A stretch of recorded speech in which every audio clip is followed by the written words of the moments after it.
Boa noite, pessoal. Vamos então elevar nossos pensamentos a Deus Pai Todo-Poderoso, nosso Mestre amado Jesus, aos Espíritos iluminados que sempre estão conosco durante nossas estadias em lugares iluminados como o que estamos agora. Vamos sentir a luz, trazê-la para dentro de nós e solicitar ao Senhor que eu seja fiel às palavras de seu Filho, Mestre Jesus. Que assim seja.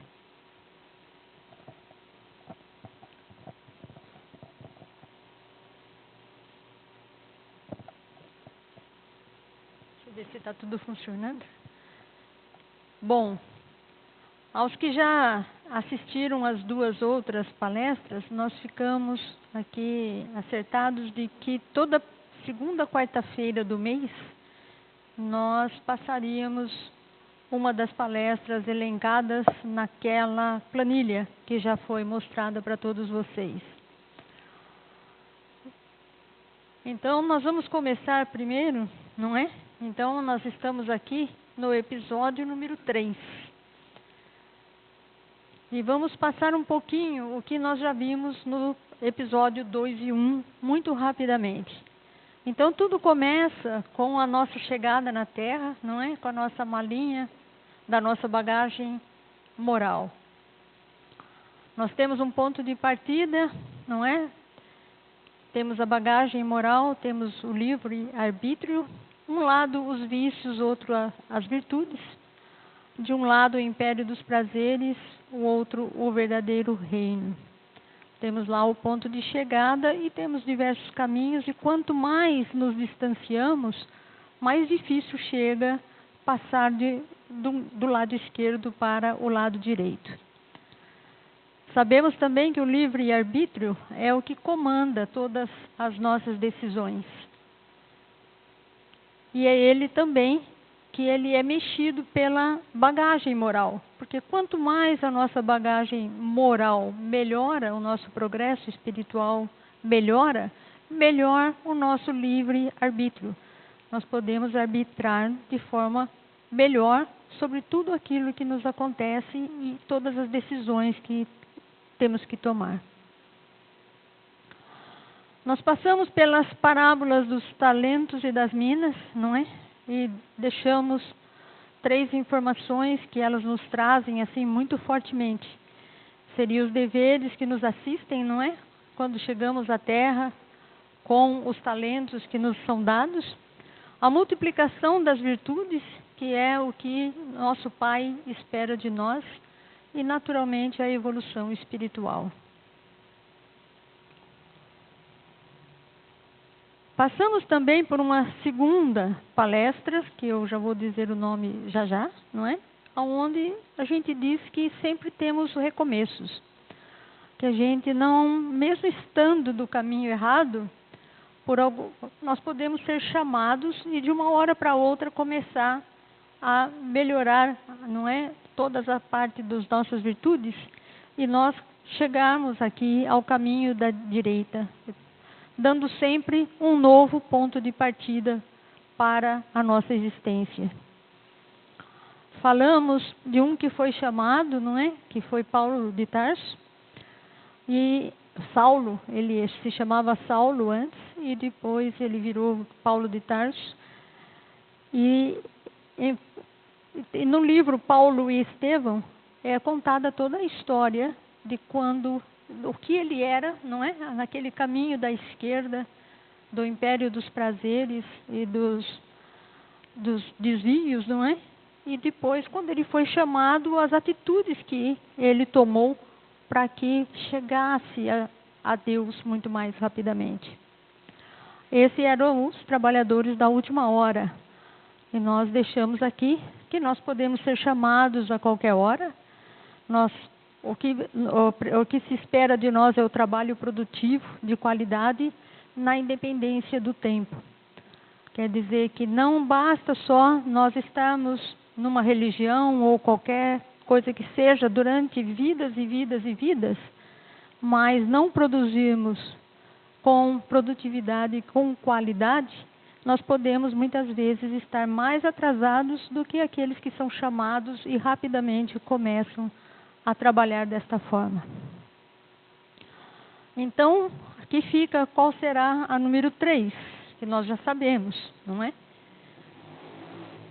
Então eu vou pedir para minha filha ler novamente. O dia que vocês estiverem enjoados dela ler, vocês me falem, tá? Aí eu troco para o senhor que está atrás dela aqui. Não, estou só brincando. Havia um homem rico que se vestia de púrpura e de linho finíssimo, e que todos os dias se regalava esplendidamente. Havia também certo mendigo chamado Lázaro, coberto de chagas, que estava deitado ao seu portão, desejoso de fartar-se com migalhas que caíam da mesa do rico, mas ninguém lhe as dava, e os cães vinham lamber-lhes as úlceras. Morreu o mendigo e foi levado pelos anjos para o seio de Abraão. Morreu também o rico e foi sepultado. No Hades, estando em tormentos, levantou os olhos e viu ao longe Abraão e a Lázaro no seu seio. E clamou: Pai Abraão, tem compaixão de mim, e manda a Lázaro que molhe a ponta do seu dedo e me refresque a língua, porque estou atormentado nesta chama. Mas Abraão respondeu: Filho, lembra-te de quando recebeste os teus bens na tua vida, e Lázaro, do mesmo modo, os males? Agora, porém, ele está consolado, e tu em tormentos. Demais, entre nós e vós está firmado um grande abismo, de modo que os que querem passar daqui para vós não podem, nem os de lá passar para nós. Ele replicou: Pai, eu te rogo, então, que os mandes à casa de meu pai, pois tenho 5 irmãos, para os avisar, a fim de não suceder virem eles também para este lugar de tormento. Mas Abraão disse: Eles têm Moisés e os profetas, ouçam-nos. Ele respondeu: Não, pai Abraão, mas se alguém for ter com eles dentre os mortos, hão de se arrepender. Replicou-lhe Abraão: Se não ouvem a Moisés e aos profetas, tampouco se deixarão persuadir, ainda que ressuscite alguém dentre os mortos. Lucas capítulo 16, versículo 19 a 31. O rico e Lázaro.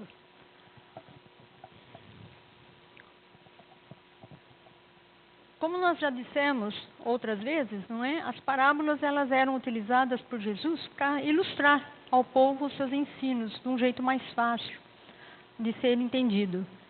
E é claro que com esse recurso nem todos compreendiam. Esse episódio foi descrito por Jesus, logicamente tratava-se de uma parábola, uma história sem nenhuma conexão histórica, né? Ela era uma história, não uma história.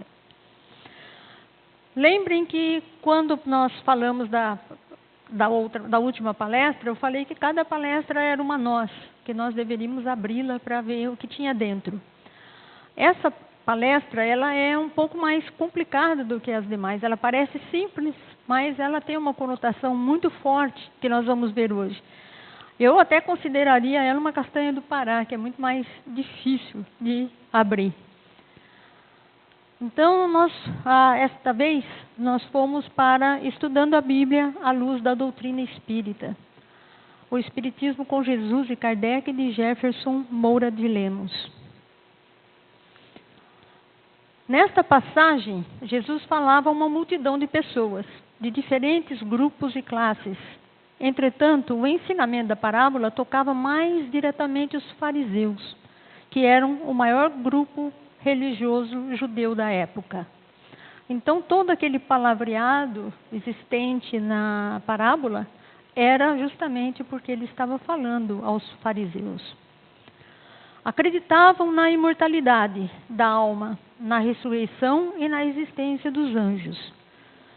Todavia, eles eram muito ávidos por dinheiro e excessivamente apegados às tradições e ritos religiosos.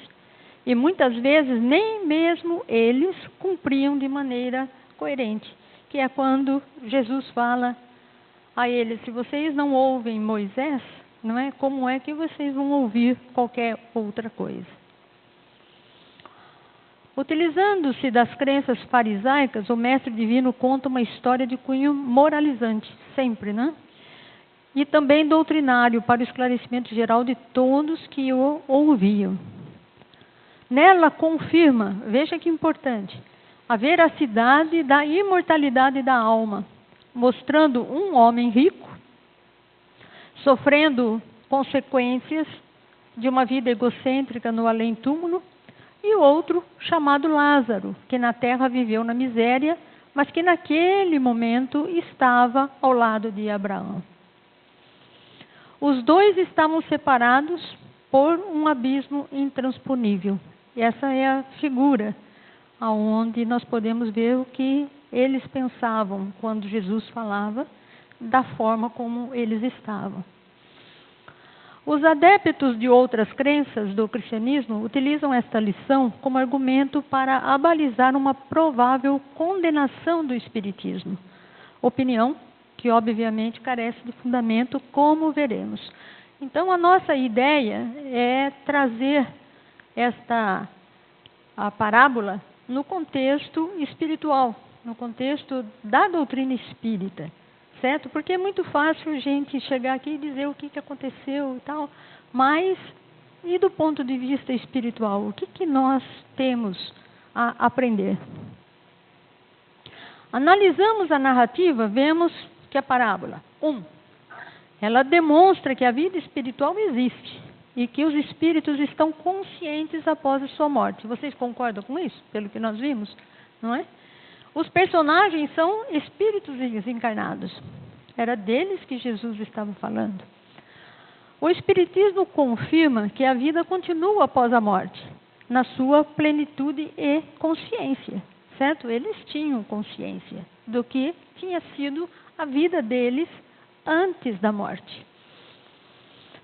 Demonstra que a vivência egoística dos prazeres da vida física causa sofrimentos na vida futura.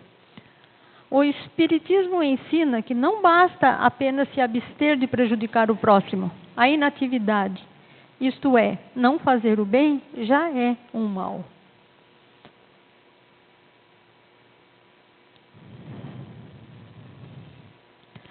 Demonstra a existência de planos espirituais inferiores e superiores. Nós também conhecemos isto, não é? Quem conhece a doutrina espírita sabe que nós falamos sempre muito disso, de plano superior e plano inferior. O rico egoísta foi levado para o Hades. Aí depois nós vamos explicar o que é o Hades. Enquanto Lázaro foi levado pelos anjos para o seio de Abraão. Lembrem-se que a linguagem era dos fariseus. O Hades é o equivalente grego ao hebraico Sheol. Os hebreus, como outros povos do Oriente Médio, e os gregos acreditavam que os espíritos dos mortos, independente se eles eram bons ou maus, iriam para esse mundo localizado nas entranhas da terra. Então vejam vocês mais uma figura do que eles pensavam que o Hades seria. Para os gregos e romanos, havia ainda no Hades um compartimento para os maus, chamado de Tártaro. Outro para os bons, chamados de Campos Elíseos. E aqui nós temos os dois, certo? Então o Tártaro era lá no fundo da terra, certo? Ou lá na fogueira da outra figura, e o Campos Elíseos, onde estavam nos braços de Abraão. É provável que Jesus, para se fazer entender, tenha aludido esses dois compartimentos do Hades, visto que o abismo que separava os dois homens, visto o abismo que tinha separado os homens, certo? Então os dois parecia que estavam perto, mas tinha um abismo muito grande. Embora o rico tenha elevado os olhos, não era tão distante, assim podiam se observar e conversar. Então, isso existe, não é? De que talvez se ouve o que um fala ou o outro fala, e se tem acesso ao plano espiritual, assim como se tem acesso ao plano inferior, porém não é legado de se fazer essa transição, por isso existe esse abismo muito grande. Algumas Bíblias traduzem o Hades por inferno, outras por mansão dos mortos, sendo essa última mais coerente com a ideia original. Mansão dos mortos, todos vão para o mesmo lugar, plano superior, plano inferior, certo? Um grande abismo entre eles. E eles podem até se conversar. A expressão o seio de Abraão corresponde a reunir-se aos pais, quer dizer, aos patriarcas. É estar junto deles no mundo espiritual. A ideia de filiação era importantíssima para o judaísmo com respeito à felicidade no além-túmulo. Quer dizer, todo mundo que morria queria encontrar os pais, a filiação, não é? Então a figura passa a ser Abraão, que era considerado o pai, que para nós é Deus.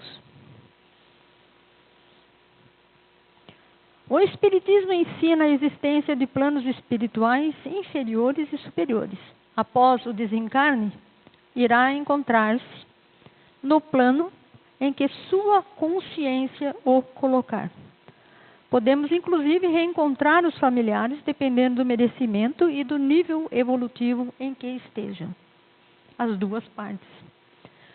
O sofrimento das chamas, experimentado pelo rico, é mostrado pelas comunicações mediúnicas, como sendo mais consciencial que físico. A consciência culpada plasma, não é, ao redor de si uma psicosfera de sofrimento, que para sua mente, ainda presa aos reflexos materiais, adquire a aparência de um sofrimento físico. Várias comunicações desse tipo são encontradas no livro O Céu e o Inferno, de Allan Kardec. Demonstra a incompatibilidade entre os que vivem nos dois planos. Nenhum dos dois pode transpor o abismo. Nas comunicações mediúnicas e nos livros psicografados relacionados à vida no mundo espiritual, é apontado a impossibilidade de um espírito inferior adentrar nos planos superiores. Do mesmo modo, um espírito superior não poderá habitar os planos inferiores. A exceção é colocada quanto ao desempenho de uma missão. Quer dizer, quando existe uma missão, então existe, a gente fala, a descida, né, do plano superior para o plano inferior. Seja de resgate de espíritos que já estejam em condições mentais de receberem ajuda, ou até em visita ao plano físico. O Espiritismo também coloca a necessidade da não dependência de buscar resolver todos os problemas nas consultas espirituais. Os espíritos superiores sempre nos exortam a buscarmos soluções utilizando nossos conhecimentos e estudos do Evangelho. Logicamente que nos aconselharão sempre que formos à procura de auxílio nos momentos de dificuldade, mas o esforço é nosso e não é permitido a eles intervirem em nosso livre-arbítrio. Se nós esperarmos que algum espírito vai chegar e falar assim, olha, não, toma esse lado, não, ele não vai chegar e falar isso, não é? Não vai trazer para você essa comunicação, ele não vai interferir na sua vontade. E a nossa vontade é aquela que a nossa bagagem moral, lá da primeira parábola, sustenta. Assim, nos oferecerão sugestões oportunas e úteis, todavia caberá ao nosso empenho a solução, a busca da solução. Quer dizer, precisamos acreditar muitas vezes no que é nos passado, tirar as lições e aí partir para as nossas decisões. Demonstra a necessidade de respeitar as escolhas individuais. Se não ouvem Moisés e os profetas, tampouco acreditarão ainda que algum dos mortos ressuscite. Que no nosso caso não seria ressuscitar, mas seria a reencarnação. Abraão não disse que a comunicação com os vivos era impossível, mas que, Se os parentes do rico, lembrem que ele falou do rico, que o rico queria que mandassem emissários para falar com os 5 irmãos para que eles não cometessem os mesmos erros, certo? Se os parentes do rico não ouviam os ensinamentos contidos nas leis mosaicas, que era aquilo que eles tinham, e nos profetas, dificilmente aceitariam os conselhos do espírito de um morto, que é o que difere a doutrina espírita. Nós acreditamos nas comunicações. Muitas vezes recebemos intuições de parentes ou amigos desencarnados que, na tentativa de nos auxiliar, nos inspiram bons conselhos. No entanto, quantas vezes lhe damos ouvidos? O conselho de Abraão foi justo e oportuno, e Jesus deixou nessa simples parábola ensinamentos profundos que certamente passaram a ser bem mais compreendidos com o advento da doutrina espírita.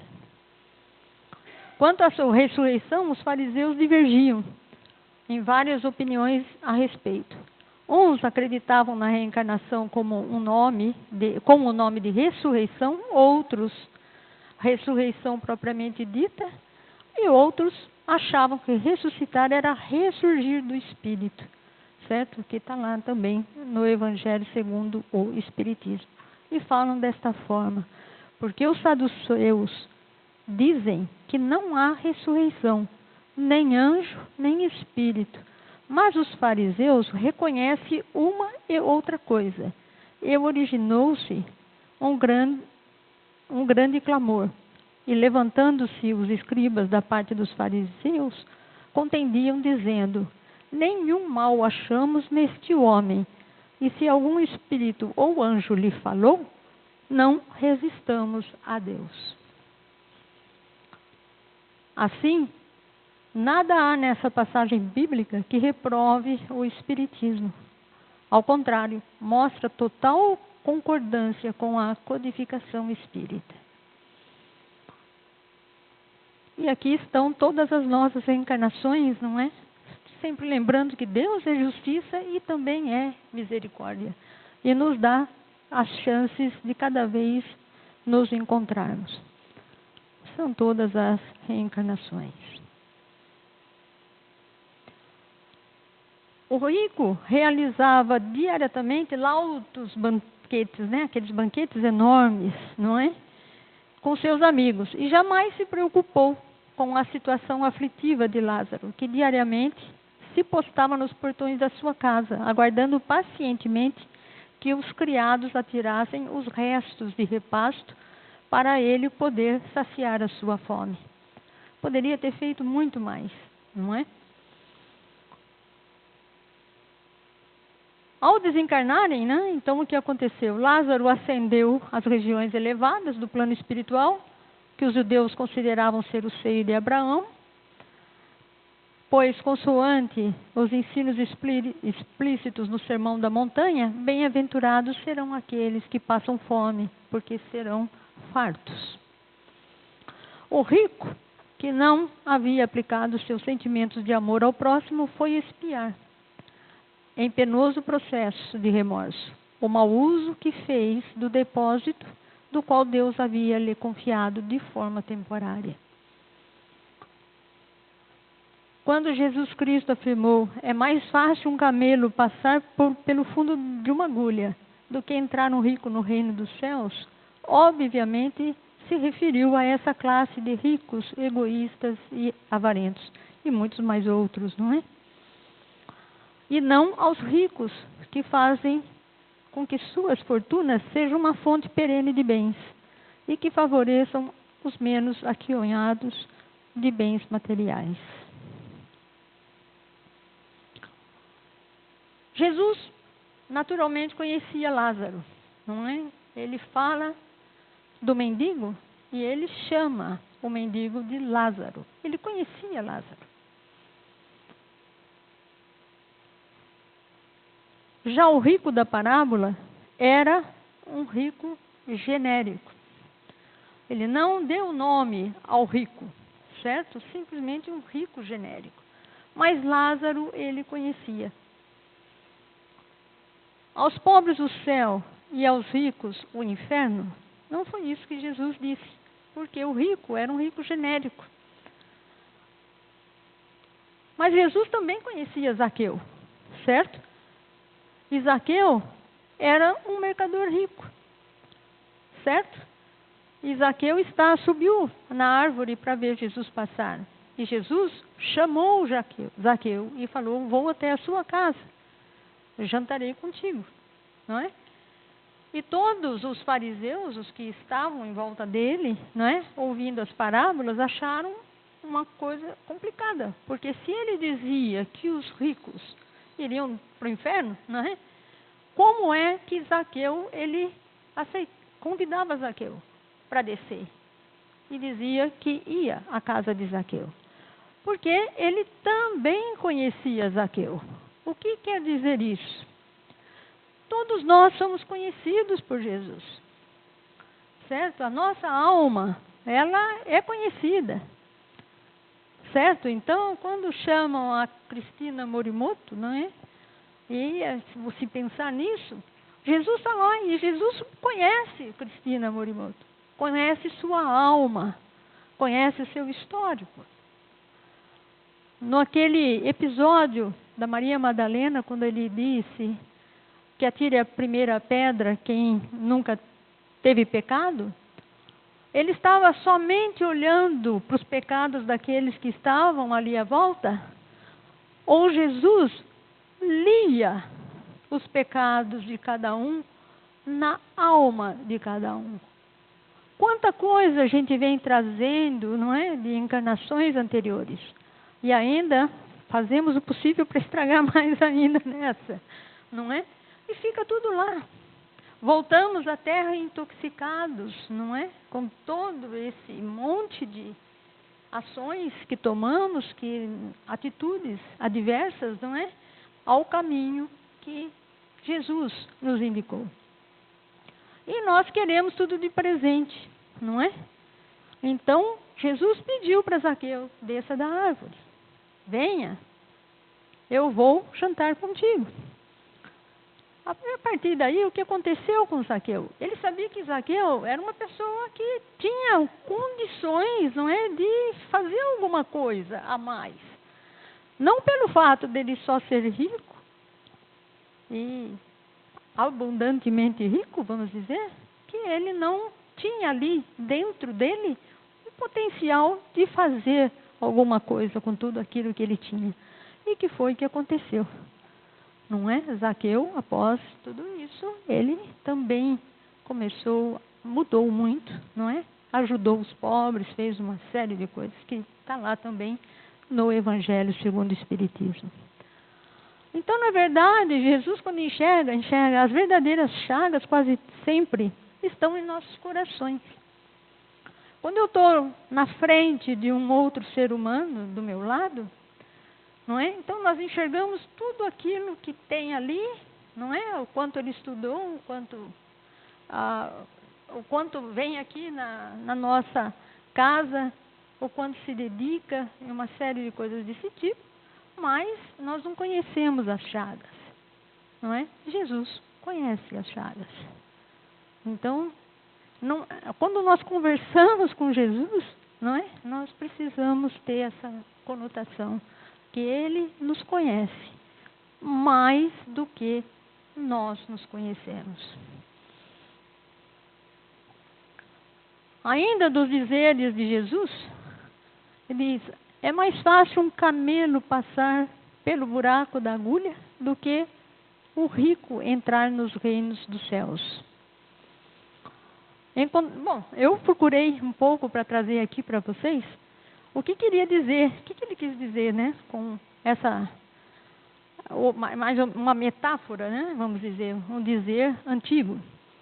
Encontrei 3. Então, a primeira, que é uma tradução do sânscrito, da palavra camel, para o grego. Camelo tinha 2 traduções, podia ser barbante ou o animal camelo. Eles resolveram traduzir como camelo. O certo seria passar um barbante de pesca no buraco de uma grande agulha, que vocês veem ali na seta. A segunda era uma entrada estreita e baixa para dificultar a passagem do inimigo nos castelos, também conhecidas como buraco de agulha. Então, na parte de cima, vocês veem o buraco da agulha e embaixo também. Só o que acontecia? Quando o camelo chegava carregado de mantimentos e as coisas que precisavam para o castelo, o camelo não poderia entrar, porque o buraco era muito pequeno, porque os inimigos não poderiam entrar. Então, o camelo estacionava, a gente dá para ver o camelo ali, não é? E a mercadoria era tirada pelos mercadores e ela entrava pelo buraco da agulha. Daí, Jesus Cristo ter feito a comparação entre a facilidade, camelos e portas. E a terceira, que Jesus poderia mesmo estar contrastando o maior dos animais da Palestina, que era o camelo, acho que é ainda, com o menor dos orifícios conhecidos na época, que era o fundo da agulha. De qualquer forma, as palavras passar um camelo pelo fundo de uma agulha são, sem dúvida, uma expressão proverbial semelhante a várias outras usadas no mundo antigo para descrever uma possibilidade de extrema dificuldade. E isso pode nos levar a um conceito espírita muito importante, que seria o, quem sabe?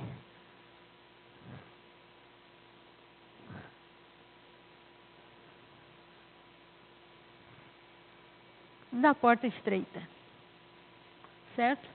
Mais fácil um camelo passar pelo buraco da agulha do que um rico chegar aos céus. Mas isso não quer dizer só ele. E aqui está nós, novamente, né, com a nossa malinha nas mãos, agora tentando entrar de volta pela porta estreita, né, onde realmente lá a gente vai dar conta da nossa administração. O que de realmente que carregamos na nossa bagagem espiritual. E a porta é estreita.